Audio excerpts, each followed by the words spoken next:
ഇന്നത്തെ വീഡിയോയിൽ വളരെ ഈസി എങ്ങനെ പൊറോട്ട തയ്യാറാക്കാമെന്ന് നോക്കാം. 1 കപ്പ് ചോറും 1.5 ടീസ്പൂൺ പഞ്ചസാരയും ചേർക്കാം.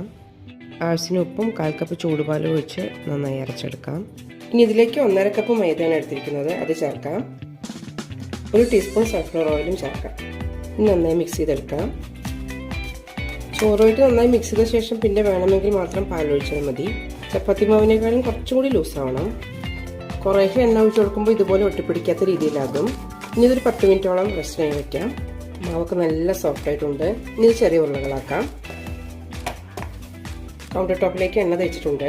ഇതിലേക്ക് വെച്ച് നന്നായി കൈകൊണ്ട് തന്നെ പരത്തിയെടുക്കാം. എത്ര സ്ട്രെച്ച് ചെയ്യാൻ പറ്റുമോ അത്രയും സ്ട്രെച്ച് ചെയ്തെടുക്കണം. ഇതിലേക്ക് കുറച്ചുകൂടി എണ്ണ തേച്ച് കൊടുക്കാം. ഇനി ഇതിലേക്ക് കുറച്ച് പൊടി തൂവാം. മൈദ തന്നെയാണ് എടുത്തിരിക്കുന്നത്. ഇനി ഇത് റോൾ ചെയ്തെടുക്കാം.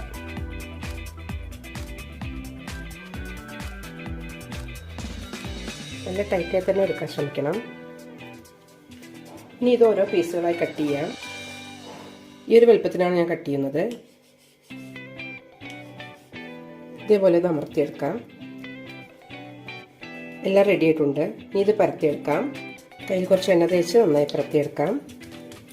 ഈ ഒരു വലുപ്പത്തിൽ കിട്ടിയിട്ടുണ്ട്. ഇനി ഇത് ഉണ്ടാക്കിയെടുക്കാം. തിരിച്ചിടാം. ഇതിലേക്ക് കുറച്ച് നെയ്യോ എണ്ണയോ ചേർക്കാം. നല്ല ലെയേഴ്സായി തന്നെ വന്നിട്ടുണ്ട്. ഇത്രയും മതി. ഇതെടുക്കാം. മുട്ടയൊന്നും ചേർക്കാതെ വളരെ ഈസി തയ്യാറാക്കാൻ പറ്റുന്ന പൊറോട്ട റെസിപ്പി എല്ലാവരും ഒന്ന് ട്രൈ ചെയ്ത് നോക്കൂ.